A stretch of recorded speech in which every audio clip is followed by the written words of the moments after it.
दिल्ली में मोदी कैबिनेट की अहम बैठक आज। अहम मुद्दों पर होगी चर्चा, साथ ही महंगाई पर लगाम लगाने में जुटेगी मोदी कैबिनेट।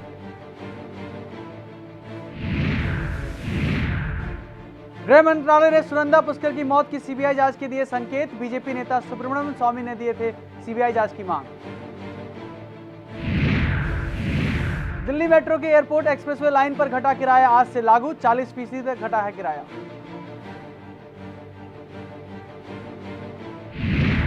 वर्ल्ड बैंक प्रमुख ने गुजरात के विकास मॉडल को सराहा, कहा सुगमता रिपोर्ट गुजरात के आधार पर ही किया जाए तो सुधर सकती है भारत की रैंकिंग।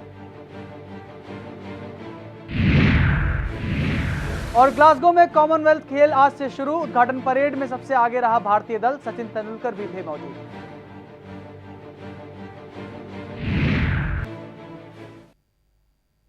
नमस्कार, आप देख रहे हैं रिपोर्ट 24/7 और मैं हूं शशांक विक्रम सिंह।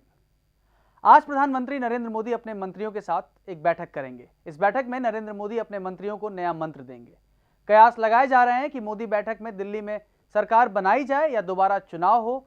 महंगाई और पाकिस्तान की ओर से सीज फायर के उल्लंघन पर भी चर्चा हो सकती है और यह मुद्दा संसद में भी गूंज रहा है, जिसके चलते आज मोदी इस बैठक में इस मसले पर खास कदम उठा सकते हैं। हालांकि दिल्ली के राज्यपाल नजीब जंग पहले ही अपनी इच्छा जाहिर कर चुके हैं कि वे दिल्ली में फिर से चुनाव नहीं चाहते हैं। तो वहीं दिल्ली बीजेपी अध्यक्ष सतीश उपाध्याय एक बार फिर नजीब जंग से मुलाकात करेंगे। तो इसी खबर पर ज्यादा जानकारी के लिए हमारे साथ हमारे संवाददाता रामानुज जुड़ चुके हैं। तो रामानुज, जिस तरीके से इस वक्त जो राजनीति गरमाई हुई है, बीजेपी की बात की जाए या दिल्ली की बात की जाए, तो इसमें क्या कुछ आज के मीटिंग में होने वाला है बीजेपी की तरफ से? शशांक, बता दूं कि जिस तरीके से बात थोड़ी देखा जाए कि क्योंकि अभी सरकार की बात की जाए, दिल्ली के अंदर सरकार नहीं है, उसके ऊपर चर्चा हो सकती है। क्योंकि कैबिनेट आज नरेंद्र मोदी अपनी कैबिनेट की बैठक लेंगे 9 बजे और उसमें कई महत्वपूर्ण बातों पर चर्चा हो सकती है। बात की जाए पड़ोसी देश पाकिस्तान की तरफ से जितनी बार सीज फायर का उल्लंघन है उसको लेकर भी चर्चा होगी और साथ ही साथ महंगाई सबसे बड़ा मुद्दा इस समय। अगर मान लीजिए चुनाव हो जाता है तो बीजेपी को कहीं ना कहीं दिल्ली के अंदर या अन्य स्टेटों में भी नुकसान झेलना पड़ेगा। इसको लेकर महंगाई के ऊपर भी चर्चा की जाएगी कि महंगाई को और किस तरीके से कंट्रोल किया जाए। देखिए राहुल, ये बात तो समझ में आती है कि महंगाई की बात हो गई, लेकिन अगर हम इस वक्त बात करें तो सबसे बड़ा जो अहम मुद्दा इस वक्त है वो है आतंकवाद का। अगर मुद्दे की बात करें और अगर दिल्ली के लिहाज से, दिल्ली के दृष्टिकोण से देखें तो अभी 2 दिन पहले ही मुलाकात की थी प्रधानमंत्री से 4 बड़े मंत्रियों ने दिल्ली के मसले पर। तो वहां पे कुछ ने कहा हाँ, कुछ ने कहा ना। तो ऐसे में आज कितना अहम होने वाला है ये मीटिंग जो है? शशांक, बात की जाए जो आतंकवाद की बात कही है वो कई मुद्दा नहीं, वो एक समस्या बन गया है भारत के लिए। और भारत के जिस तरीके से देखा जा रहा है मामला जो है कि बार बार इस तरीके की घटना पाकिस्तान की तरफ से होना शर्मसार कर देती है।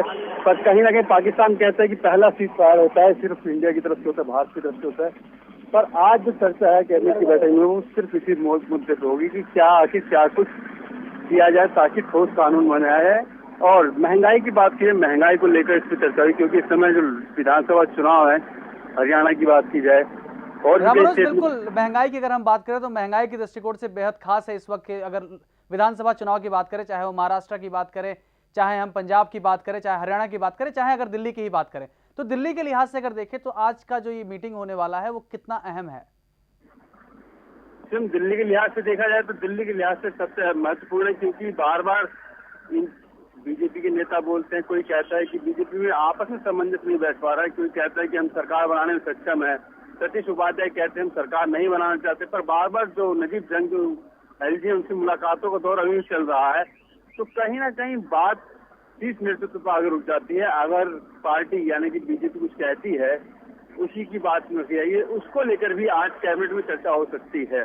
अच्छा रामानुज, आप ये बताइए कि ठीक है कैबिनेट की आज मीटिंग है, लेकिन क्या इस मीटिंग में जिस तरीके से अभी कुछ कयास लगाए जा रहे थे, कुछ बयानबाजी चल रही थी कि महाराष्ट्र के अगर चुनाव की बात की जाए तो उस चुनाव में शिवसेना और बीजेपी के बीच हो सकता था, ऐसी मतलब कयास लगाए जा रहे थे कि दोनों अलग अलग चुनाव लड़ें। ऐसे में जो अभी तत्काल में जो मसला उठा है, अगर हम बात करें जो जिस तरह से लगातार बयानबाजी हो रही है और उसके साथ साथ सांसद शिवसेना के 11 के 11 सांसद घिर चुके हैं, तो ऐसे में जो ये मसला है कितना अहम है और क्या ये मसला आज की बैठक में उठेगा? बात की जाए महाराष्ट्र जो है चुनाव पहले जो अलायंस है शिवसेना और बीजेपी काफी पुराना अलायंस है, उसके टूटने में भी दुविधा है। पर यह है कि जिस तरीके से बीजेपी के नेता वहां पर साफ कह रहे हैं कि हम सक्षम है चुनाव लड़ने में अकेले और वहां पर सरकार बनाने में सक्षम, हम सरकार बना सकते हैं, बीजेपी नेता साफ तौर पर ये कह रहे हैं। पर जब तक आला कमानी तय नहीं करते बीजेपी का, तब तक कुछ नहीं कहा जा सकता। तो रामानुज, अभी तक अगर हम बात करें तो रोटी बवाल में किसी भी बीजेपी के नेता का अभी तक कोई बयान नहीं आया है। तो जो रोटी बवाल जो अभी हुआ है पूरा, ये इसमें किस तरह की उम्मीद लगाई जा रही थी? क्या आज इसके बारे में बात होगी? क्या कोई किसी बीजेपी के नेता की तरफ से कोई बयानबाजी आएगी या नहीं होगा? बात की जाए, ये मुद्दा पूरा जो है एक तरीके कॉम्युनल कर दिया है साफ तौर पर। कि देखा हो कि आपने अगर वो जिस अरशद को जिसको रोटी खिलाई गई थी बीजेपी शिवसेना के सांसदों द्वारा, तो बेचारे द्वारा, अगर वो हिंदू होता तो उससे इतना बवाल नहीं। तो साफ तौर पर कहना था, क्या अगर जिस तरीके से अन्य नेता है अन्य पार्टियों को कम्युनल रंग दे रहे हैं कोई पूरे। ठीक है रामानुज, इस खबर में जुड़ने के लिए बहुत बहुत शुक्रिया आपका। तो जिस तरीके से हमारे संवाददाता ने बताया कि इस वक्त जो आज मीटिंग होने वाली है वो मीटिंग काफ़ी अहम है, और साथ ही साथ अगर हम बात करें इस वक्त की मीटिंग में तमाम ऐसे मुद्दे हैं जो उठने वाले हैं। उसमें सबसे महत्वपूर्ण मुद्दा है वह है आतंकवाद का। उसके साथ ही साथ दिल्ली में फिर से चुनाव किए जाए या फिर सरकार बनाई जाए, इन सब मुद्दों पर आज मंथन करने वाली है बीजेपी की जो पूरी कैबिनेट है। और साथ में वहां मौजूद रहेंगे देश के प्रधानमंत्री नरेंद्र मोदी।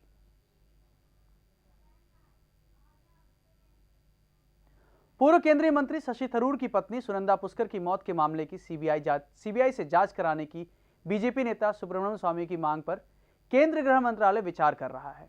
पिछले दिनों स्वामी ने गृह मंत्री राजनाथ सिंह को एक पत्र लिखकर मामले की सीबीआई की देखरेख में एसआईटी से जांच कराने का आग्रह किया था। तो वहीं पत्र के जवाब में राजनाथ सिंह ने कहा कि गृह मंत्रालय कांग्रेस नेता शशि थरूर की पत्नी की संदिग्ध परिस्थितियों में हुई मौत की सीबीआई से जांच कराने के बीजेपी नेता सुब्रमण्यम स्वामी के आग्रह पर विचार कर रहा है। आपको बता दें, इस साल 17 जनवरी को सुनंदा दिल्ली के एक 5 सितारा होटल में मृत पाई गई थी। उन्होंने पिछले ही साल अगस्त 2010 में ही शशि थरूर से शादी की थी।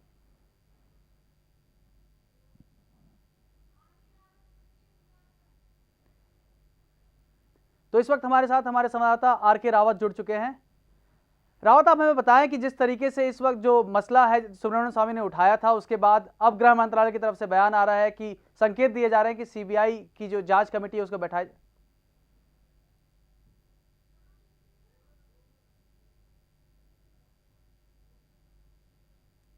संकेत ठीक है, क्योंकि ये मसला जो है पिछले काफी समय से उलझा हुआ है। इसका मोटिव क्लियर नहीं हो रहा है, मौत के कारण क्या है वो क्लियर नहीं है, इसके अलावा किस कारण से मौत हुई है वो क्लियर नहीं है। बिसरा रिपोर्ट भी आ गई है, उसमें बिसरा रिपोर्ट में भी ये साफ नहीं हो पाया है कि आखिर इसके जो मौत के कारण है वो क्या है, क्योंकि ना पॉइजन है और उसकी बॉडी में, और ना ही कोई दूसरा हैंगिंग ये है। लेकिन इसके अलावा जो एंटीमॉर्टम इंजरीज थी उसके बॉडी पे, जो हाथ में थी, गले में थी और पीठ पे थी, तो उसको पुलिस जरूर जो है शक्ति निगाहों से देख रही थी। लेकिन ये ऑटोप्सी रिपोर्ट आने के बाद भी उन्होंने इसको ये नहीं कहा कि ये जो है मर्डर है। तो इसके पीछे अब ये सीबीआई जब जांच होगी तो उसके पीछे ही मोटिव साफ हो पाएगा कि ये आखिर इसकी मौत का कारण क्या था। ठीक है, आगे ये बात तो समझ में आती है, लेकिन जिस तरीके से शशि थरूर पहले ही बयान दे चुके हैं और वो कह रहे हैं कि जो ये पूरा मसला है इसको जल्दी से जल्दी खत्म किया जाए, इस पूरे जो पूरा प्रकरण है इसको क्लोज किया जाए, इसकी रिपोर्ट बंद की जाए। ऐसे में सुब्रमण्यम स्वामी बाहर निकल के आए, उन्होंने कहा कि इस पूरे मसले में जो है सीबीआई को इन्वॉल्व करना चाहिए। उसके बाद जिस तरीके से इस वक्त गृह मंत्रालय की अगर बात की जाए तो उसने संकेत भी दिए हैं कि ये मसले को जो है हम सीबीआई तक रखेंगे। तो ऐसे में इसको हम राजनीति से किस तरह से जोड़ेंगे? देखिए, शशि थरूर के कहने से जांच आगे नहीं बढ़ेगी। जांच की अपनी एक प्रक्रिया होती है, जांच की अपनी एक इम्पोर्टेंस होती है। तो शशि थरूर अगर कहें कि इसकी जांच को तुरंत जो है क्लियर करके इसको बंद कर दिया जाए, तो उनके हिसाब से कानून नहीं चलता। कानून की अपनी प्रावधान है, कानून अपने हिसाब से चलता है। कानून की जो प्रक्रिया है उसके हिसाब से ही जब पोस्टमार्टम रिपोर्ट आई थी तो उस समय इसकी मौत पर संदेह व्यक्त किया गया था, क्योंकि इसकी बॉडी पर एंटीमॉर्टम इंजरीज थी। उसमें भी ये लग रहा था कि इसका कहीं ना कहीं इसका मर्डर हुआ है। लेकिन जो सीसीटीवी फुटेज और जो फुटेज जो पुलिस ने वहां खंगाली तो उससे कमरे में आता जाता कोई नहीं दिखा। तो आखिर उसकी मौत के पीछे कारण क्या थे, इसका बिसरा रिपोर्ट भी रख लिया गया था कि, और इसके बाद जब इनका डॉक्टर का बयान आया सुधीर गुप्ता का, तब इन्होंने कहा कि मेरे ऊपर दबाव था पोस्टमार्टम रिपोर्ट चेंज करने का। तो दबाव उन्होंने सीधा नाम जो है गुलाम नबी आजाद और शशि थरूर का लिया। तो आखिर शशि थरूर और गुलाम नबी आजाद ने ये पोस्टमार्टम रिपोर्ट बदलने के लिए दबाव क्यों डाला? तो इसके पीछे कई कारण है, उसकी इन कारणों की जांच होनी चाहिए। जांच की अपने तरीके से आगे चलती है सीबीआई, अब अगर इसके पीछे जांच करती है तो हो सकता है कि इसमें दूध का दूध और पानी का पानी हो जाए। तो इससे ये बात हम बिल्कुल समझ सकते हैं कि जो इस वक्त जो पूरा फैसला लिया गया है, इसमें राजनीति से हटकर जिस तरह से डॉक्टर का बयान आया था उसको ध्यान में रखते हुए गृह मंत्रालय इस तरह का फैसला ले सकती है। बहरहाल आर के, हमारे से जुड़ने के लिए बहुत बहुत धन्यवाद आपका।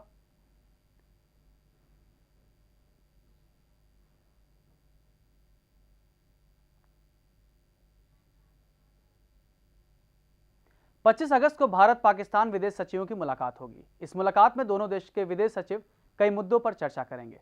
भारत की तरफ से संकेत दिए गए हैं कि वो हाल ही में पाकिस्तान की तरफ से हुई सीज फायर के मुद्दे को भी उठाएगा। साथ ही इस बातचीत को दोनों ही देश सकारात्मक नजरिए से देख रहे हैं।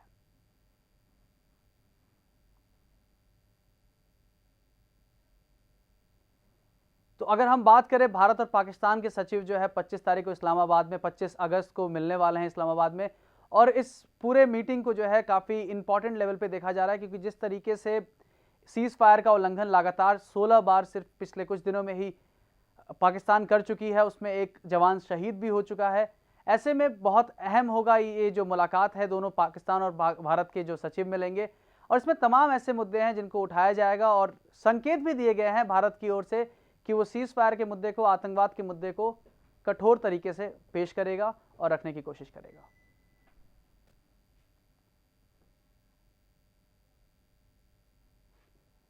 इस महंगाई के दौर में दिल्ली वालों के लिए एक सौगात है। ये सौगात लाई है दिल्ली मेट्रो। दिल्ली मेट्रो के एयरपोर्ट एक्सप्रेस लाइन पर 40% तक घटाया गया किराया आज से लागू हो गया है। दिल्ली मेट्रो ने कहा कि संशोधित किराए के मुताबिक इस रूट पर न्यूनतम किराया 20 रुपए होगा, जो पहले 30 रुपए था। साथ ही अधिकतम किराया 100 रुपए होगा, जो पहले 180 रुपए था। यह रूट नई दिल्ली रेलवे स्टेशन से धौला कुआं होते हुए द्वारका सेक्टर 21 तक जाता है।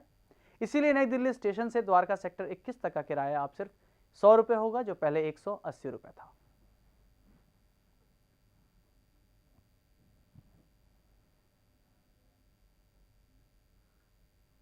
आने वाले विधानसभा चुनाव के मद्देनजर मतदाताओं को लुभाने के लिए राज्य सरकार ने 1 जनवरी 2000 तक के झोपड़ों की कानून को अमली जामा पहनाकर झोपड़े खरीद फरोख्त को मंजूरी दे दी। इतना ही नहीं, इस पर काम भी शुरू हो जाएगा। गृह निर्माण राज्य मंत्री सचिन अहिर के अनुसार झोपड़ों की खरीद बिक्री के लिए नियम निर्धारित करना जरूरी था। उसके लिए नई नीति बना ली गई है। इसके अंतर्गत झोपड़ों में रहने वालों को स्कूल कॉलेज के प्रवेश से संबंधित कागजात दिखाने पर ही झोपड़ों को कानूनी मान्यता मिल पाएगी। दस्तावेजों की जांच की पड़ताल के लिए महानगर पालिका स्तर पर 3 एडिशनल कमिश्नर और 11 डिप्टी कलेक्टर स्तर के अधिकारी नियुक्त किए जा चुके हैं।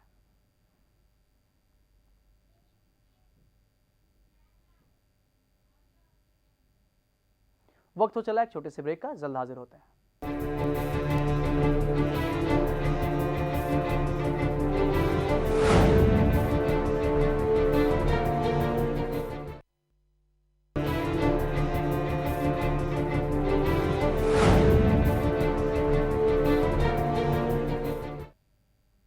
ब्रेक के बाद आपका स्वागत है। जिस तरह से इस वक्त महाराष्ट्र में राजनीति गरमाई हुई है और उसके बीच तमाम मुद्दे उछल कर आ रहे हैं, और सबसे अहम बात, इस वक्त महाराष्ट्र में कुछ ही दिनों में विधानसभा चुनाव होने हैं। इसी लिहाज से शिवसेना के विधायक सुभाष देसाई से हमारे संवाददाता अमित सारस्वत ने बात की। आज बात करेंगे उस नेता से जिस पर बहुत बड़ी जिम्मेदारी अपनी पार्टी शिवसेना को सत्ता में लाने की, उनसे बात करेंगे और आने वाले चुनाव के समीकरणों के बारे में जानेंगे। सुभाष देसाई बड़ा नाम है और शिवसेना के मुख्य नाम भी है। सुभाष देसाई जी, बहुत बहुत शुक्रिया, हमसे बात करेंगे। सबसे पहले मैं आपसे ये पूछूंगा, जो महायुति है, इस महायुति में लगता नहीं कहीं ना कहीं महासंग्राम है? बिल्कुल नहीं। ये जो संग्राम दिख रहा है या महासंग्राम जिसे आप कहते हैं, वो मीडिया में बताया जा रहा है। अभी सीटों के बारे में मीडिया ने तो लिस्ट भी प्रिंट कर दी। अब हमारी बातें शुरू नहीं हुई सीटों के बंटवारे को लेकर। हमारी युति आज नहीं है। शिवसेना भाजपा 25 साल से एकत्र काम कर रहे हैं, तो हमारी एक सिस्टम बनी हुई है। चुनाव के पहले दोनों पार्टी के नेता बैठते हैं और जो चुनाव की सीटें हैं उनका जो बंटवारा या जो भी है उसके ऊपर चर्चा करते हैं। उसमें क्या होता है, ये बंटवारा तो पहले हो चुका है और ये सबको मानना होगा कि ये बंटवारा और किसी ने नहीं किया, स्वर्गीय बाला साहब ठाकरे जी, स्वर्गीय प्रमोद महाजन, स्वर्गीय मुंडे जी, इन तीनों ने जो बंटवारा किया है वो हमारे लिए सर्वोपरि है। बड़ी खूबसूरती के साथ में आपने मीडिया पे ब्लेम किया। एक बात बताइए, 10 साल से आपकी पार्टी सत्ता में नहीं है, आप सिर्फ टीएमसी तक सीमित है, क्या लगता है क्या वजह है इसकी? दुर्भाग्य केवल हमारा नहीं, महाराष्ट्र का, महाराष्ट्र की जनता का दुर्भाग्य है। ये सरकार ने किया क्या? 10 साल है, वो 15 साल है वहाँ महाराष्ट्र में, तो 15 साल है, किया क्या? कौन सा वर्ग जनता का खुश है? न महिला खुश है, न किसान खुश है, न बच्चे खुश है, न मजदूर खुश है, विद्यार्थी नाराज़ है, सभी लोगों को नाराज़ की है। तो ऐसे काम करने वाली सरकार ने किया क्या? तो हमें सत्ता नहीं मिली, इसके लिए हम अवश्य हमें दुख होता है, लेकिन जनता के प्रश्न गंभीर हो गए, ये चिंता का विषय है। आपके हिसाब से बहुत बड़े नेता है, आपका एक्सपीरियंस भी बहुत रिच है, परफेक्ट चीफ मिनिस्टर फिलहाल करंटली कौन आपकी नज़र में? उद्धव ठाकरे। रीजंस क्या है इसके? रीज़न ये कि जनता चाहती है, कार्यकर्ता चाहते हैं, बीजेपी चाहती है, बीजेपी भी चाहेंगी, बीजेपी चाहेंगी। जब हम उनसे इस बात में चर्चा करेंगे तो बीजेपी भी चाहेंगे। उद्धव ठाकरे जी ने खुद को प्रोजेक्ट नहीं किया, उनका तो कहना यह है कौन चीफ मिनिस्टर बनेगा, कौन दूसरे मंत्री बनेंगे, ये इस विषय को महत्व देने की ज़रूरत नहीं। महाराष्ट्र में परिवर्तन होना चाहिए और जनता के हित में काम करने वाली सरकार हमें लानी है, उतना ही वो कहते हैं। पूरे सिंसियरिटी में बताइएगा, एक्स फैक्टर महाराष्ट्र कहा जाता है राज ठाकरे को, सच में आने वाले इलेक्शंस में कितने बड़े पॉलिटिकल प्लेयर? एक्स फैक्टर 2009 के चुनाव में ज़रूर देखा गया कि उनके चलते हमारे उस वक्त मुंबई के लोकसभा के उम्मीदवार नहीं आए और विधानसभा में भी नुकसान हुआ शिवसेना को, बीजेपी को 2009 में। 2014 में स्थिति पलट गई, अब वो फैक्टर रहा नहीं, अब तो उनके लोग लड़ाई करने के लिए तैयार नहीं है, इसलिए राज ठाकरे को कहना पड़ा कि मैं उम्मीदवार होगा। रेलवे बहुत इंपॉर्टेंट है, मुंबई को इंटरनेशनल सिटी कहा जाता है, आपकी सरकार सेंटर में रेल बजट में रेलवे के लिए, मुंबई लोकल के लिए ज़ीरो, कुछ नहीं। आप रिप्रेजेंट करते हो शिवसेना महाराष्ट्र को, कहीं ना कहीं लगता है कि सेटबैक है? नहीं, सेटबैक नहीं, कुछ समय तो देना चाहिए ना। इस बजट में नहीं हुआ इसलिए कि हमेशा नहीं होगा, ऐसी बात नहीं है। आप कमिटमेंट देते होगा? बिल्कुल। आने वाले चुनाव में विधानसभा में कितनी सीटें भगवा रंग की होगी? सीधा जवाब दे सही साहब। हाँ, 150 प्लस। किस बेसिस पे बोल रहे हैं आप? Modi factor, Uddhav factor? दोनों या आपका फैक्टर? दो फैक्टर है, मोदी फैक्टर है, उद्धव फैक्टर है, शिवसेना भाजपा महायुति का फैक्टर है, और कांग्रेस राष्ट्रवादी को लोगों ने पूरी तरह से नकारा दिया है, अभी उनको कोई मौका ही नहीं है। आप मीडिया से खफा है देसाई साहब? कभी कभी जब कोई झूठी बातों को बढ़ावा दिया जाता है, सम सेक्शन नहीं कुछ section of press non issue को इशू बनाया जाता है। राणे राज ऐसे जो इनफेक्टिव है और जिनका कोई भवितव्य नहीं है, ऐसी बातों को बहुत ही उनके इश्यूज़ को बड़ा बनाया गया। ऐसी कभी बातें होती है तो ज़रूर मैं नाराज़ होता हूँ। बहुत बहुत शुक्रिया हमसे बात करने के लिए देसाई साहब, जिन्होंने अच्छे तरीके से कहा कि राज ठाकरे और नारायण राणे को कोई भी फैक्टर नहीं इस इलेक्शंस पे, उद्धव ठाकरे चीफ मिनिस्टर बिल्कुल बनेंगे। वीडियो जर्नलिस्ट राकेश गौड़ के साथ अमित सारस्वत, रिपोर्टर 24/7। उत्तर प्रदेश के एक छोटे से गांव से निकलकर मुंबई के फिल्मी नगरी तक पहुंचने वाले बॉलीवुड के मशहूर कॉमेडियन, फिल्म अभिनेता राजपाल यादव, जिनका नाम लेने से ही लोगों के मन में हंसी के गुब्बारे फूटने लगते हैं, ऐसे ही मशहूर अभिनेता से हमारे संवाददाता रितेश पाठक ने बातचीत की। आज हम आपको फिल्म जगत की एक महान ऐसी शख्सियत से रूबरू कराने जा रहे हैं जो किसी परिचय का मोहताज नहीं, जिसका नाम जेहन में आते ही लोगों को गुदगुदी होने लगती है। एक ऐसी महान बॉलीवुड की शख्सियत राजपाल जी हमारे साथ हैं। सबसे पहले राजपाल जी, रिपोर्टर 24/7 में आपका स्वागत है। Thank you so much. हम आपसे कुछ अनसुलझे ज़िंदगी के पहलुओं पर चर्चा करेंगे कि आपका दिल्ली से मुंबई तक का जीरो से हीरो तक का सफ़र कैसा रहा? हीरो तो खैर मैं अभी भी नहीं, मैं ज़ीरो ही मानता हूँ। ज़ीरो में जो कुछ भी मिला वो सब बोनस है। हमारी यात्रा शुरू हुई थी शाहजहाँपुर से, ग्रेजुएशन किया उस समय थिएटर करता था शाहजहाँपुर में, कोरोनेशन आर्ट थिएटर में। और उसके बाद लखनऊ, फिर ग्रेजुएशन करने के बाद लखनऊ 2 साल का डिप्लोमा करने का मौका मिल गया भारतीय नाट्य अकादमी में। भारतीय नाट्य अकादमी के बाद में जो है राष्ट्रीय नाट्य विद्यालय नई दिल्ली में मौका मिल गया 3 साल पढ़ने का। और फिर 3 साल वहाँ पढ़ाई करने के बाद मुंबई आया तो कुछ सीरियल्स में मौका मिला। उसके बाद में एक सीन फिर फिल्म में शुरू हुआ, शूल राम गोपाल वर्मा जी ने देखी, उनको एक सीन बड़ा अच्छा लगा तो उन्होंने जंगल में मौका दे दिया। और ऐसे मौके पाते पाते मौके यहाँ तक आ गए। राजपाल जी, निजी ज़िंदगी की बात की जाए तो आपने शाहजहाँपुर से ग्रेजुएशन किया, दिल्ली में फिल्म एकेडमी से ट्रेनिंग ली, लखनऊ में काफ़ी वक्त गुजारा, इसके बाद आप मुंबई में एक अपना बॉलीवुड में मुकाम तक, एक शिखर मुकाम तक पहुँचे। तो जो दूर दराज, जो छोटे शहरों, छोटे कस्बे से लोग फिल्म जगत में अपना नाम शोहरत कमाने के लिए मुंबई आ रहे हैं और काफ़ी स्ट्रगल कर रहे हैं, तो उनको आप क्या नसीहत देना चाहेंगे नए कलाकारों को? देखो, नसीहत तो पाठक साहब मैं नहीं दे सकता हूँ, क्योंकि मैं ना एक्टर हूँ, ना हीरो हूँ, ना स्टार हूँ। मार्गदर्शन तो आप दे ही सकते हैं। लेकिन कला का विद्यार्थी हूँ और कला के कई रूप हैं। बोलते हैं ख्वाहिशों के काफिले भी बड़े अजीब होते हैं, ये गुजरते वहीं से हैं जहाँ रास्ते नहीं होते हैं, रास्ते बनाने पड़ते हैं।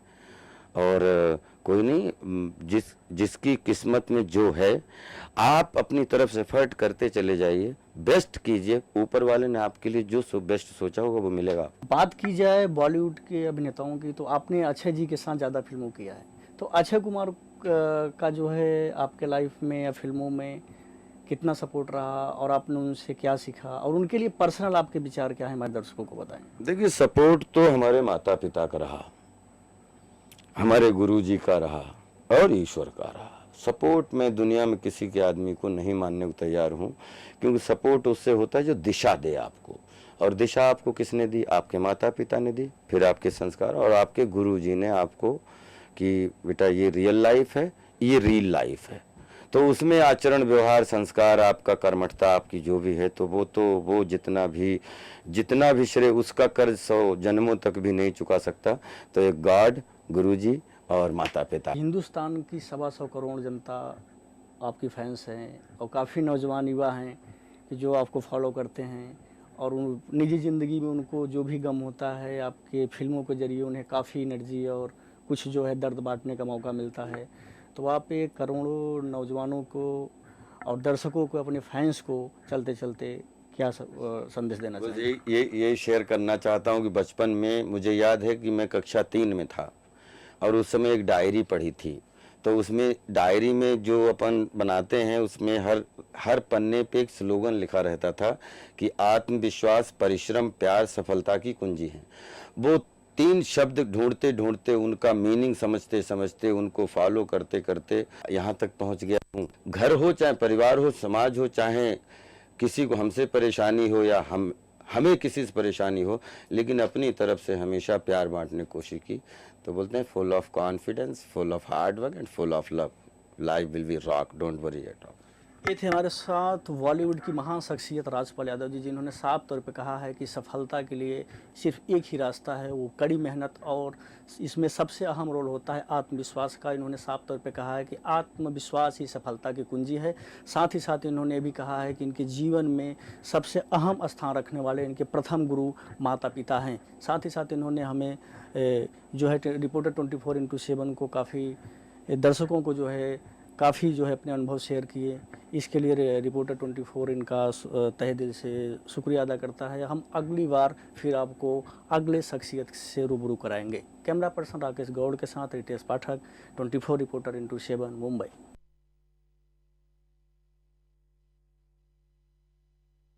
रिपोर्ट 24/7 के साथ नमस्कार।